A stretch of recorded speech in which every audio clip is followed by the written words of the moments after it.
going to go ahead and release junior church right now. We have junior church for your team. So what do you think of when you think of the word loyal? When you think of loyalty, does someone in particular come to mind? Do you think of someone who's honest and faithful, someone who will have your back and stick to a commitment when things aren't going smoothly? Do you think of those times in history where someone was loyal clear to their death? They took that fall because they had a loyal relationship? Or those times in history when they betrayed that loyalty and history was changed? Loyalty is something that we desire to have in our relationships. No one wants to be friends with someone that they can't trust. Although there is that saying, keep your enemies closer than your friends. But we want our friends and our relationships, our family members, we want that loyalty. We want to know that we can count on one another no matter what's going on in our lives. So many of you know this already, but for those of you that don't know, Lethal and I have been friends since we were 12. Which was a long, long time ago. No. But he was my best friend all the way through junior high, high school, after college, all of that. He was someone that I could call and I could share everything with. My struggles, my biggest fears, my excitements, and I cherished his advice. Not always took it, but I did cherish it. Because I knew that his opinion would be coming from a place of true friendship. He truly cared about me as a friend. He's always been someone I could trust. And that was important. And that loyalty went both ways. I knew I could share with him anything. And I wasn't going to hear about it in the locker room later or on the bus from another friend. Hey, I knew I could trust him. He was loyal. So now keep in mind, I had no idea that I was going to marry him because we didn't date till we were 27. So sometimes I think about the things I shared with him. But it's funny now, but I think about all the things I shared with my future husband, and it was so nice that when we did make that commitment of marriage, I didn't have to tell him, hey, by the way, all of this baggage is in my past, because he was there through all of it. So his loyalty means a lot to me. His friendship still today, even in our marriage, means a lot to me because I know of his loyalty. He has a track record, which made him the perfect person for me to marry and spend the rest of my life with. But loyalty is a virtue. It's a devotion to someone else. Loyalty is when we recognize the importance of those connections that we have with each other and acting in such a way that not only projects those connections, but it protects them. It strengthens them. Unfortunately, loyalty is losing its appeal today. People don't see it necessary to be loyal in their personal lives. We see marriages that are breaking up because they think that they've got something better going on than their spouse. They don't want to stick to that commitment for better or for worse when it comes to themselves. They're even removing till death do us part out of many of our vows.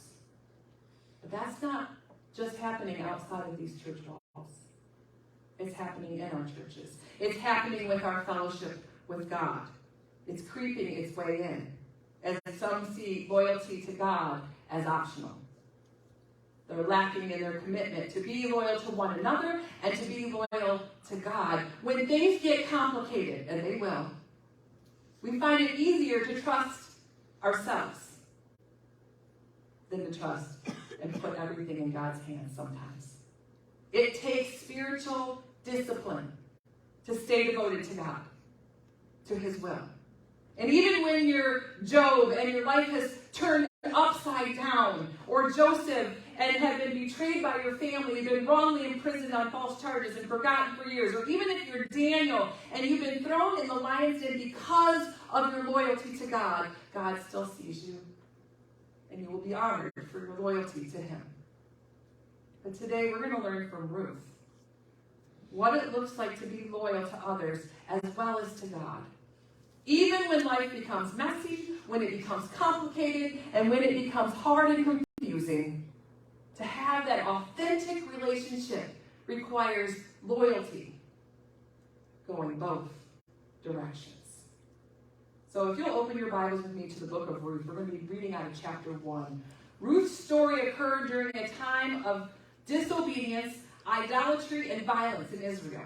They had turned their back on God, and chaos was happening, and they wanted the blessings of God, but they didn't want to be loyal to God. But God, no matter what is happening in our world, will always have a people who stay loyal. He will always have a people, even in times of the deepest despair. And he's asking each one of us, be my people. Don't look at what's happening on the news and decide how to make your decisions. Be at these altars. Be at your bedsides and be praying. To let me be your people, God, in the midst of the despair and the chaos. And it'll be through a Moabite woman and a descendant of Rahab the prostitute that the lineage of the Messiah will come to be the Savior of our world. Our loyalty going forward matters more than any of the pages in our history book. As one professor once said, your windshield is way bigger than your rearview mirror. Look forward. Stop looking back. So if you've made a commitment to God, how loyal have you been to your relationship with him? We're going to read from Ruth chapter 1, starting with verse 1. Ruth 1, starting with verse 1. In the days when the judges ruled, there was a famine in the land, and the man from Bethlehem in Judah, together with his wife and 2 sons, went to live for a while in the country of Moab. The man's name was Ahimelech, his wife's name Naomi, and the names of their 2 sons were Mahlon and Chilion. They were Ephraimites from Bethlehem, Judah, and they went to Moab and lived there. Now, I can't say his name. Now, Naomi's husband died, and she left with her 2 sons. They married a Moabite woman, and one named Orpah and the other Ruth. They had lived there about 10 years. Both Mahlon and Chilion also died, and Naomi was left without her 2 sons and her husband. When she heard in Moab that the Lord had come to the aid of his people by providing food for them, Naomi and her daughter-in-laws prepared to return home from there. With her 2 daughters-in-law, she left the place where she had been living and set out on the road that they would take them back to the land of Judah. Then Naomi said to her 2 daughters-in-laws, go back, each of you, to your mother's home. May the Lord show kindness to you as you have shown to your dead and to me. May the Lord grant each of you that will find rest in the home of another husband. Then she kissed them, and they wept aloud. And they said to her, we will go back with you to your people. But Naomi said, return home, my daughters. Why would you come with me? I'm going to have any more sons who could become your husbands. Return home, my daughters. I'm too old to have another husband, even if I thought there was still hope for me. Even if I had a husband tonight and then gave birth to sons, would you wait until they grew up? Would you remain unmarried for them? No, my daughters, it's more bitter for me than for you, because the Lord's hand has gone against me. At this they wept again, and Orpah kissed her mother-in-law goodbye, but Ruth clung to her. Look, said Naomi, your sister-in-law is going back to her people and her gods. Go back with her. But Ruth replied, don't urge me to leave you, or to turn back from you. Where you go, I will go. Where you stay, I will stay. Your people will be my people, your God, my God. Where you die, I will die, and there I will be buried. May the Lord deal with me, be it ever so severely, if anything but death separates you and me. When Naomi realized that Ruth was determined to go with her, she stopped urging her. May God bless the reading of his word. So we start here with an Israelite family that was struggling in the time of famine. They were struggling to survive. There was no food in the land. So this small family of 4, mom, dad, 2 sons, they left their homeland of Judah and they went to Moab. This was not an easy decision for him. The Moabites were not friendly to Israelites and vice versa. For years, Moab oppressed Israel. Even in Deuteronomy chapter 23, it discourages even friendly relationships with the Moabite nation. And people specifically were not to be intermarried with the Israelites. This tells us the desperation they must have had to pack up from Judah and flee to Moab. We also see that the son's loyalty to God became optional. Well, God, we're here in Moab and there's just Moabite women. What are we supposed to do? I guess we're just going to intermarry. You'll understand, right? They knew they weren't supposed to intermarry. said right in Deuteronomy chapter 7, verse 3. And yet both boys took Moabite women as their wives.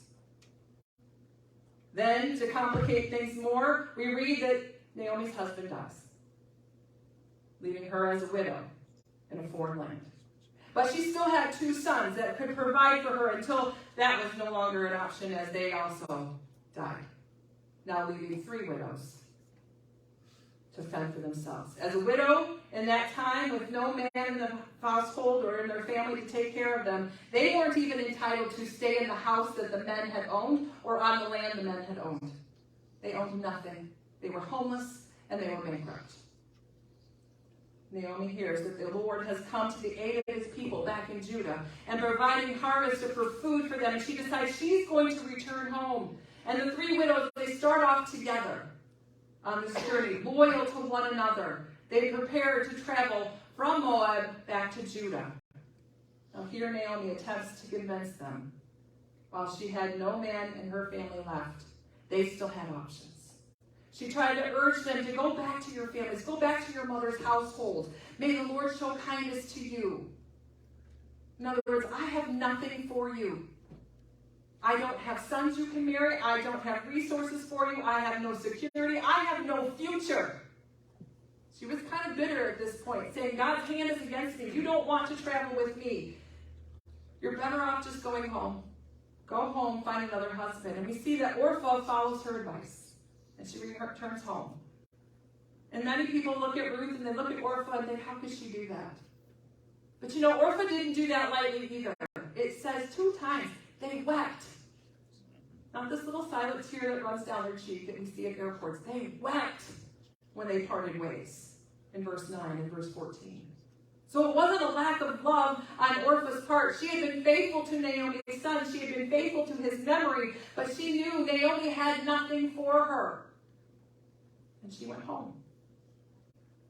Ruth, on the other hand, had a different response, as we read in verse 16 and verse 17. Don't urge me to leave you, or turn back from you. Where I go, where you go, I will go. Where you stay, I will stay. Your people will be my people. Your God, my God. Where you die, I will die. And there I will be buried. That sounds like a kind of commitment of loyalty to me.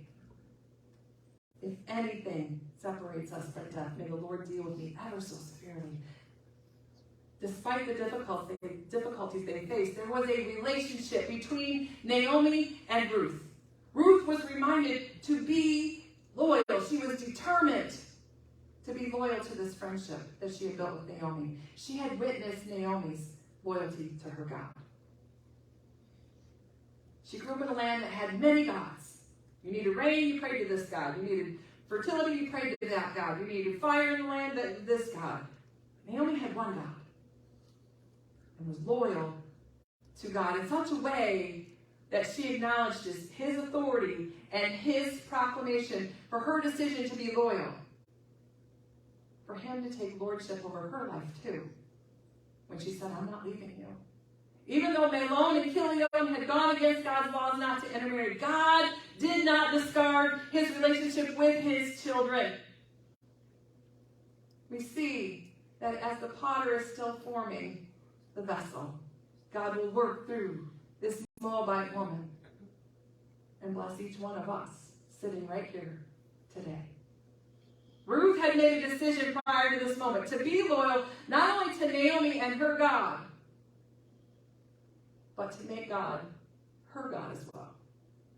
She transitions from verse 16 where she says, to the Lord. She said, your God to the Lord. She switches. It wasn't just Naomi's God, it was to the Lord. Your God will be my God. This commitment of loyalty was not going to be easy. She was giving up everything she possibly knew and grew up with. Security.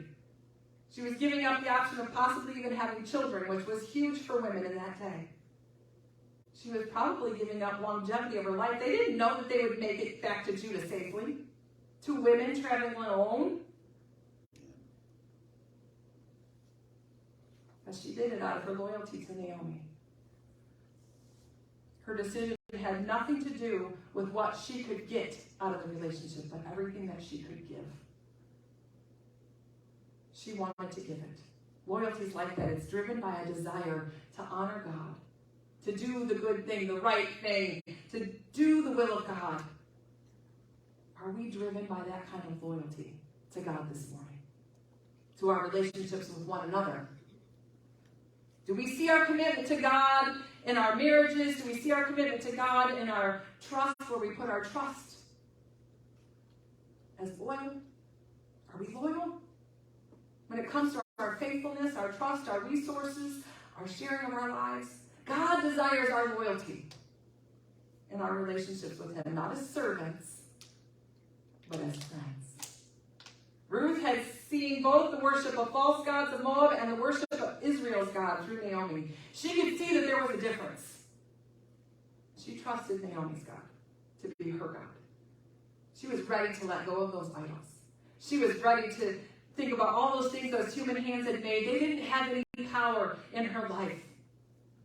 And like Ruth, we need to understand that it's not going to be about choosing the easiest path. It's not going to be about taking the least painful path or avoiding those difficult challenges. It's about following God's leading. Loyalty is our willingness to stay devoted to God no matter what is happening in our world, personally or nationally. She was going to be loyal to God's call in her life, even if that meant not going back home to mom. And sticking with the mother-in-law and being a foreign woman in a foreign land. She was going to be loyal. The rest of her story in her book tells us that she made the right choice. God will provide for Ruth and Naomi in amazing ways through Ruth's obedience to be loyal. Ruth was led to a righteous man named Boaz, who was a relative of her late father-in-law. Coincidence? I think not.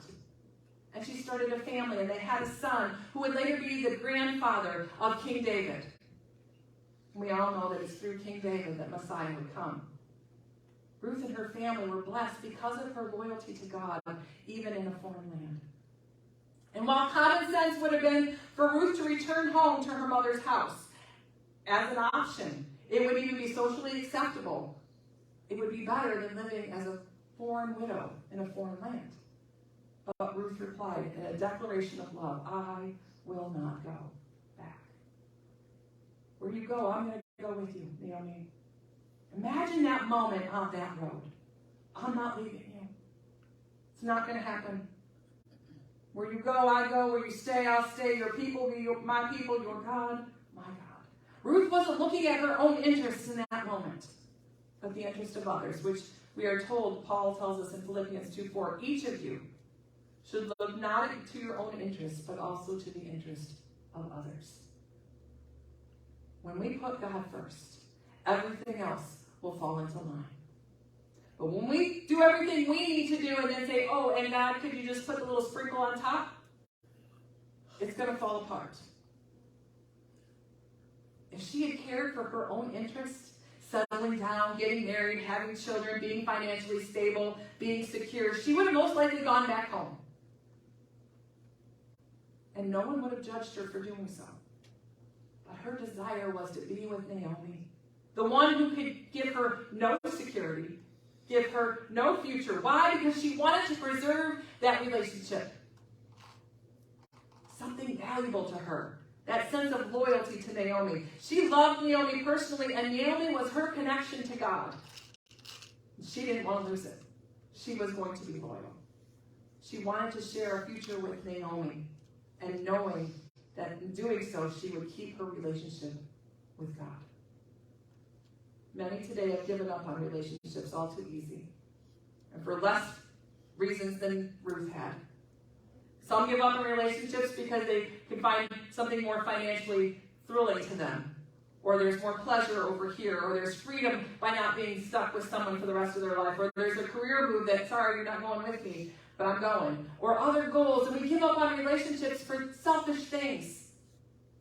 How important are relationships to you with one another? When that relationship is important, we remain loyal to it. We make sacrifices. Loyalty gives a high priority to the relationship. Ruth values the relationship so much that she leaves everything she knows behind. She chooses to bless rather than to be blessed in that moment. But how many have ever done that? You choose to bless instead of taking the blessing, and you find out, guess what? You get blessed as well. When you give, God blesses. He rewards our loyalty. This is an example of Jesus. He gave us the same example. He didn't come to be served. He came to serve. He came to bless you. And loyalty, which takes sacrifices, Jesus made the biggest one. And he did it because he values a relationship with you. Not humanity. I want you to take that personally. He did it because he values a relationship with you personally. Think about a loyal friend. That person's willing to forgive you, work through your mistakes, agree to disagree sometimes, because keeping that relationship is valuable to them. It's paramount. Loyalty, as we see here with Ruth, values that relationship. Despite the flaws that relationship's going to have, loyalty seeks to preserve the relationship. It's God's trademark. God values his relationship with you. He is faithful even when we are not. Think about that. He is faithful even when we are not. He makes promises and he keeps them. Every single one of them. He makes covenants that they are everlasting. We talked a few weeks back about how Jesus called us friends. You will never have a friend more loyal than Jesus Christ in your life. He will love you through every mistake. He will walk beside you every time you veer off the path. He will draw you back. He will say, Jesus is calling you. Come to the altar. He will call you back every time. But if we're called to be like him, then we are to be loyal in our relationships with one another and with God. When we make a promise, we're to keep it. When we make a vow, we're to stand by it. God will honor our faithfulness. This beautiful demonstration to us through Ruth about loyalty. God is at work even in the worst of times. Some would see this to say, well, God allowed this famine to happen, and then 3 men have now died, leaving 3 widows. How is God involved in any of that? We live in a broken world. It's not going to be perfect here on earth. But God has not stopped working on each one of us. Through everything, God is still in control. He is still working. And we will see that he sees into the future. He sees the end right from the beginning. He knows how it's all going to turn out. And he promises to give you hope and a future. If we seek him with all of our hearts. You can choose to stay faithful to God. It's a volitional choice. He will not force you to. You can choose to stay faithful, but it's a choice we have to make every single day. It's not a one and done. Every day you wake up, you have to say, I'm going to live my life today for you, Jesus. And when and if you make a mistake, don't let that be your defining point. Get back up, ask for forgiveness, and Jesus is right there waiting. The God who sees Ruth through will also see you through. God has written examples of people who have walked this earth, who have made mistakes, who have gone through hard times. I think about Job. He was loyal to God, and his whole life was turned upside down. Abraham didn't have it easy. Jeremiah preached the word of God for 40 years to people who wouldn't listen. Was thrown in a cistern to die. But he remained loyal to his God. Joseph, David, Daniel. There's so many examples of people who remained loyal and life wasn't easy for them. God walked beside them, though, through each one of those times. He did not leave them. God blessed them. They were delivered. They had promised child. They were promoted. And this earth was not their final reward. They were faithful to God and his kingdom, and that does not go unnoticed by God. God rewards loyalty. But what you can't do is be loyal to God without him. You cannot do it in your own power. I know I've tried. It doesn't work. Many of us have tried. I'm just going to do more of this. I'm going to pray more. I'm going to read my Bible more. Let me tell you, if God is not in that decision, if you're doing it just to mark it off the checklist to say you did it, it's not going to last. We need to do it because we want to preserve the relationship that we have with God. We want to grow in that relationship that we have with God. And we need his Holy Spirit enabling us to do that. Our sinful nature, the minute that we don't have all of our heart, all of our mind, all of our soul focused on God, our sinful nature will make a U-turn right back to self. And it does it quick. And it hits the gas pedal and gets you as far away from God as it can, as quick as you can. We need to be dependent on him every day, to be truly loyal to him and his kingdom. Being loyal is part of being a follower of Christ. So I want to share this illustration about loyalty as we close. One day, a man had a dream, and in this dream, he and his dog were walking along the road. And the man was enjoying the scenery, and it occurred to him that he was dead. And then he remembered dying, and the dog walking beside him had been dead for years, and he wondered where this road was leading them in this dream. And after a while, they came to a high, white stone wall, beautiful white. Along the side of the road, it had fine marble. At the top of a long hill, it was broken by a trail, tall arch, beautiful arch that glowed in the sunlight.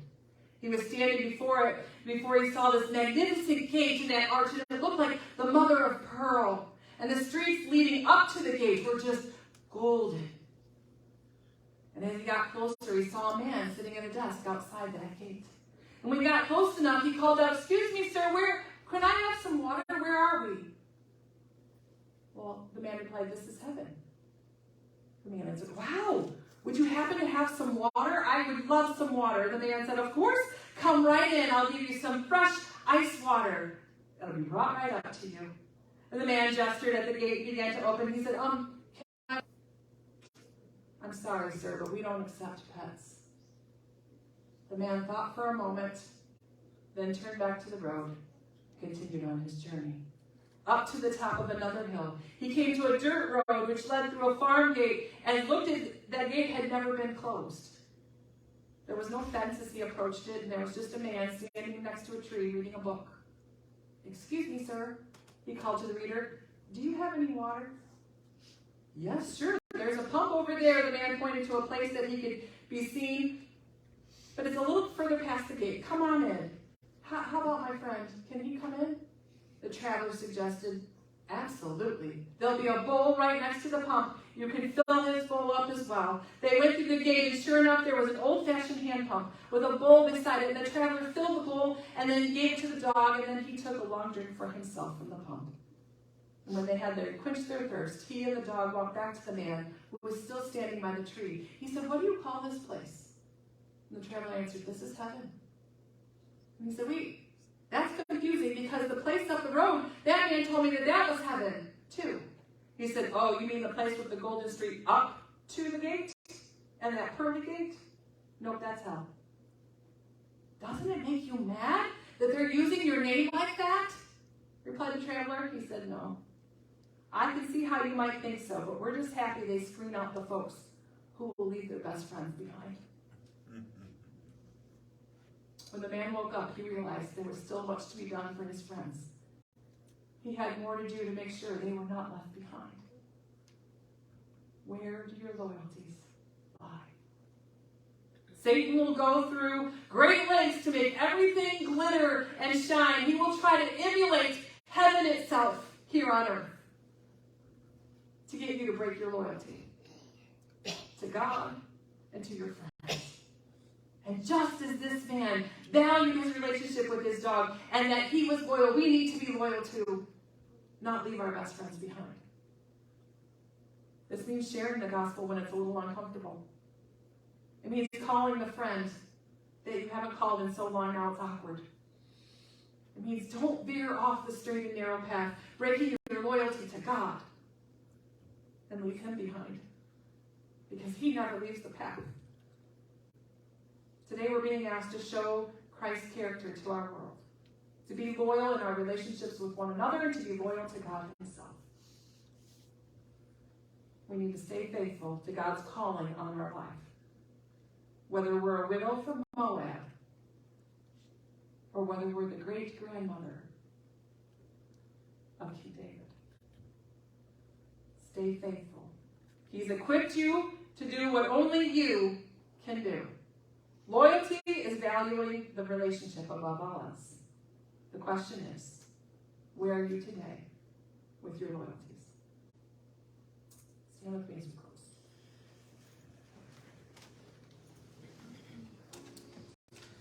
When you think of your loyalty to God, his calling on your life, what do you see? What about your loyalties in your earthly relationships? Do your actions show that you value those relationships? Loyalty requires a lot more than just lip service. It requires your heart to be dedicated to the relationship. So if you've struggled with being loyal to Jesus, he's telling you right now, that can change today. Just give him your heart. Tell him you're sorry. He will make all things new. Because a relationship with you is the most important thing to him. His loyalty remains. He waits for you to value your relationship with him enough. So let self go and put Jesus on the throne of your heart. As we sang this morning, Jesus is calling. Come to the altar. The Father's arms are open wide. So God's talking to you today. You can pray in your seat. You can pray at the altars. You can pray at home. But answer his call. Don't pick up the receiver and just slam it down and say, stop calling me. Pick it up. He wants to tell you how much he loves you. Take the time to say it back. With all of your heart, all of your soul, and all of your mind. Let's go to prayer. Heavenly Father, we're in awe this morning of how loyal you are to us despite our flaws and our imperfections. You take each one of us as your vessels. You put us in your hand. And you say, watch this. Together, we're going to make something amazing happen in your world. But Lord, we have to put our clay in your hand. We have to put our hearts in your hand. You won't force each one of us to do anything that we don't maliciously want to do. But Lord, help us to see our relationship with you and to see our loyalty being expressed in the way that we talk, in the way that we walk, in the way that we share the gospel. Lord, I think of many who have laid down their lives as a stance of loyalty to you. And while we think that'll never happen in the United States of America, Lord, help us to be willing to put our reputation on the line, our finances on the line, our time on the line, out of a loyalty to you. We love you. Help our actions show the world our loyalty to you. Lord, we don't want to put on a show. Help it to come from our hearts. Lord, each one of us today, we have areas that we know that we struggle in. Don't let the enemy get into our hearts and tell us that's all we are, is our imperfections. That you can use everyone, even a Moabite widow. You used her for mighty things. I think about Rahab the prostitute. You used her because they became loyal to you and your ways and your will. When we turn our hearts over, Lord, you can do mighty things. Do mighty things in our lives today. And each day, help us to rededicate our lives to you, to be loyal,